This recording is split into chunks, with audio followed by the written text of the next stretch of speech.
আসসালামু আলাইকুম রহমতুল্লাহি ওয়াবারাকাতুহু। প্রিয় দিনী ভাই বোন বোনেরা, আজকে এমন গুরুত্বপূর্ণ একটি আমল সম্পর্কে জানবো যে আমলটা জানলে আপনি চমকে যাবেন। এত পাওয়ারফুল, এত শক্তিশালী একটা দোয়া, ছোট্ট একটা দোয়া, 1 মিনিট সময় লাগে পড়তে।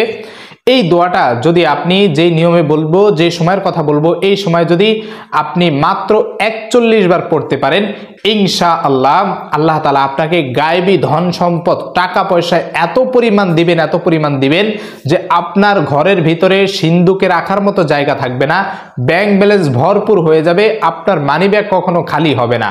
শুধু এই দোয়াটার ফজিলত এখানেই শেষ নয়, বরং যদি কোনো ব্যক্তি অনেক অনেক কঠিন বিপদেও যদি পড়ে, আল্লাহ তাআলা এই ছোট্ট দোয়ার বদৌলতে তার সেই বিপদ আপদ থেকে হেফাজত করেন।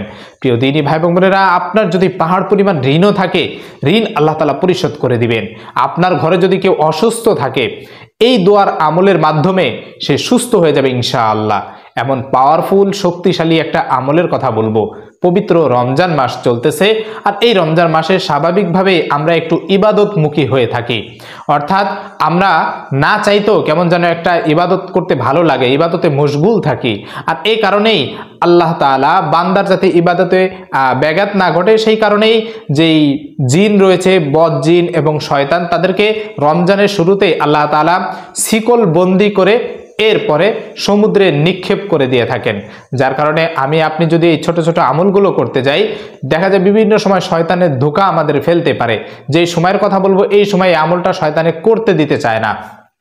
এজন্য এই সুযোগটা এই রমজান মাসে আমার রয়েছে, আমি চাইলেই এই সুযোগটা লুফে নিতে পারি এবং এই আমলটা করতে পারি, এবং এই আমলের বদৌলতে আল্লাহ তাআলা আমার টাকা পয়সা, ধন সম্পদ, অসুস্থতা, দারিদ্রতা, অভাব অনটন, ঋণ সব কিছু দূর করে দিবেন এবং সব ধন সম্পদ দিয়ে আল্লাহ তাআলা ভরপুর করে দিবেন। যদি আমার মনে এই নেক আশা থাকে, নেক নিয়ে থাকে যে আল্লাহ আমাকে এমন ধনী বানিয়ে দাও যেন পরের উপকারে আসতে পারি, যেন মানুষের উপকারে আসতে পারি, যেন এই সম্পদ আমার কোনো খারাপ কাজে ব্যয় না হয়, এইভাবে যদি নেক নিয়তে আল্লাহ তাআলার কাছে উপস্থাপন করতে পারে আর এই আমলটা করতে পারে, আল্লাহ তাআলা বান্দাকে চাইলেই দিয়ে দিতে পারেন। কারণ আল্লাহ তাআলার ভান্ডারে কোনো কিছুর কম নাই, কোনো কিছুর অভাব নাই। আল্লাহ তাআলা বলেছেন, আল্লাহুল গনিয়্যু ওয়া আনতুমুল ফুকারা। এখানে আল্লাহ তাআলাকে বলা হয়েছে যে আল্লাহুল গনিয়্যু, আল্লাহ তাআলা হচ্ছে ধনী, ওয়া আনতুমুল ফুকারা, তোমরা হচ্ছ গরিব, অসহায়। তাহলে আমরা হচ্ছে ভিখারি, আমরা হচ্ছে অভাবগ্রস্ত, আমরাই তো আল্লাহ তাআলার কাছে চাইবো। আর আমি যদি এটা মনে করি যে আল্লাহ তাআলার কাছে দোয়া করব, চাইবো, আমল করবে, এর বদৌলতে কি আল্লাহ তাআলা সরাসরি আমাকে টাকা পয়সা দিয়ে দিবেন? না, আল্লাহ তাআলা সরাসরি হয়তো আমাকে দিবেন না, কিন্তু অনেক মাধ্যম রয়েছে যে মাধ্যমে রাতারাতি মানুষ বড়লোক হয়ে যায়, ধনী হয়ে যায়, এটা আমাদের অজানা নয়। তাই আল্লাহ তাআলা চাইলেই বান্দাকে রাতারাতি ধনী বানিয়ে দিতে পারেন, যে কোনোভাবেই হোক। হতে পারে আমার ঘরের ভিতরে আমি মাটি খুঁড়লাম বাড়ি করার জন্য, আমি সেইখানে দেখলাম যে মাটি কলস ভর্তি, সেখানে স্বর্ণের টাকা, স্বর্ণের পয়সা, এগুলো ভর্তি ধন সম্পদ রয়েছে, গায়েবী সম্পদ রয়েছে। অথবা এমন হতে পারে যে আমার একটা জমি রয়েছে যেখানে 1 লক্ষ টাকা দাম, সেখানে আমি 20 লক্ষ টাকা বিক্রি করতে পারলাম। অথবা আমার একটা দোকান রয়েছে, সেখানে শুধু বিক্রি বেড়েই যাচ্ছে প্রচুর পরিমাণে, যেখানে মাসে আমার 10,000 টাকা ইনকাম হতো, সেখানে আমি 50,000 টাকা ইনকাম করতেছি। আমার একটা জমি রয়েছে, সেখানে আমার 1 মণ ধান হতো, আল্লাহ তাআলা 10 মণ ধান দিয়ে দিয়েছেন। এইভাবে আল্লাহ তাআলা যে কোনো কিছুর মাধ্যমে বান্দাকে দিয়ে দিতে পারেন। যদি বান্দাকে এইভাবে দেন যে বনী ইসরাইলের মতো সরাসরি আসমান থেকে খাবার দিয়ে দিচ্ছেন, তাদের আর কোনো পরিশ্রমের প্রয়োজন হয় না, তাহলে আপনি অলস হয়ে যাব, আর অলস হওয়ার কারণে আমরা ইবাদত থেকেও দূরে সরে যাব। এই কারণে আল্লাহ তাআলা বান্দাকে যে কোনো একটা মাধ্যমে দিয়ে থাকেন। হতে পারে সেটা আমার পরিশ্রমের মাধ্যমে, হতে পারে ব্যবসা বাণিজ্য, দোকানপাট, জমি জমা, এগুলোর মাধ্যমে। মোট কথা কোনো একটা মাধ্যমে আল্লাহ তাআলা দিবেন, এই বিশ্বাসটা আপনার রাখতে হবে। আর এই বিশ্বাসটা যদি রাখি, তাহলে দেখবেন যে আপনার ধনী হইতে সময় লাগবে না, শুধু পরিশ্রম করতে হবে, পাশাপাশি আল্লাহ তাআলার কাছে সাহায্য চাইতে হবে এই ছোট্ট দোয়ার মাধ্যমে। আর রমজান মাস হচ্ছে অত্যন্ত গুরুত্বপূর্ণ একটি মাস। এই মাসে দোয়া করলে আল্লাহ তাআলা কবুল করে ফেলবেন। তো এই ছোট্ট দোয়াটা আপনি পড়বেন হচ্ছে যখন ফজরের নামাজ পড়েন, ফজরের সময় যখন আজান হয়, আজান দেওয়ার সঙ্গে সঙ্গে আপনি সুন্নত পড়বেন, সুন্নত 2 রাকাত পড়বেন, ফজরের সুন্নত 2 রাকাত নামাজ। এরপরে বাকি থাকে হচ্ছে ফজরের ফরজ 2 রাকাত। এই যে সুন্নত পড়েছেন, ফরজ এখনো পড়েন নাই, এই মধ্যবর্তী যে সময়টা রয়েছে, এই সময়ের মধ্যে আপনি 41 বার পড়বেন। এই সময়ের মধ্যে আপনি 41 বার এই ছোট্ট দোয়াটা পড়বেন এবং মনে মনে আল্লাহ তাআলার কাছে এই সাহায্য চাইবেন যে আল্লাহ, আমি উপকারী সম্পদ চাই, টাকা পয়সা চাই যেগুলো আমার উপকারে আসে, মানুষের উপকারে আসে এবং আমি দান সৎকা করতে পারি, এমনভাবে আমাকে উপকারী সম্পদ দিয়ে আমাকে ধনী বানিয়ে দাও। এইভাবে আপনি আল্লাহ তাআলার কাছে সাহায্য চেয়ে এরপরে এই দোয়াটা পড়বেন। দোয়া পড়বেন আর আল্লাহ তাআলার কাছে সাহায্য চাইবেন। দোয়াটি হচ্ছে ছোট্ট একটা দোয়া, ইয়া হাইয়ু ইয়া কাইয়ুম লা ইলাহা ইল্লা আনতা বিরহমাতিকা আস্তাগীস। আবারও বলছি, ইয়া হাইয়ু ইয়া কাইয়ুম লা ইলাহা ইল্লা আনতা বিরহমাতিকা আস্তাগীস। এই ছোট্ট দোয়াটা 41 বার পড়তে সর্বোচ্চ আমার কয় মিনিট সময় লাগতে পারে একটু অনুভব করেন।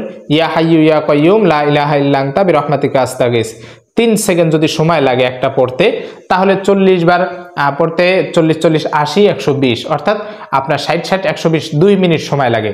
2 মিনিট সময়ে আপনি এই আমলটা যদি করতে পারেন, তাহলে এই 2 মিনিটের বিনিময়ে যদি আল্লাহ তাআলা আপনাকে ধনী বানিয়ে দেন, এত ধনী যে আপনার কারো কাছে মৃত্যু পর্যন্ত হাত পাততে হবে না, আপনার কারো কাছে কোনো কিছুর জন্য প্রয়োজনের জন্য মানুষের কাছে যেতে হবে না। এই ছোট্ট একটা আমলের বদৌলতে যদি আল্লাহ তাআলা আপনাকে এত পরিমাণ ধনী বানিয়ে দেন, তাহলে এই 2 মিনিট সময় আমাদের ব্যয় করতে তো কোনো অসুবিধা নেই। আর এই যে ছোট্ট আমলটা প্রতিটা হরফে হরফে আল্লাহ তাআলা এমনিতে নেকি বাড়িয়ে দেন। আপনি এই সময় উঠে আল্লাহ তাআলার কাছে একটু কান্নাকাটি করবেন। ওই সময় উঠে, যেহেতু এখন সেহরির সময় আমরা স্বাভাবিকভাবেই উঠি, ওই সময় উঠে আপনি দোয়া করবেন আল্লাহ তাআলার কাছে, 2 রাকাত তাহাজ্জুদ পড়বেন। সাহরির সময় উঠে সাহরি খাওয়ার আগে অন্তত 2 রাকাত তাহাজ্জুদ নামাজ পড়ে দোয়া করবেন যে আপনার যদি বিপদ থাকে, আপনার যদি ঋণ থাকে, হতাশা, দুশ্চিন্তা, দারিদ্রতা, অভাব থাকে, আপনি তাহাজ্জুদ নামাজ পড়ে ওই সময় দোয়া করবেন।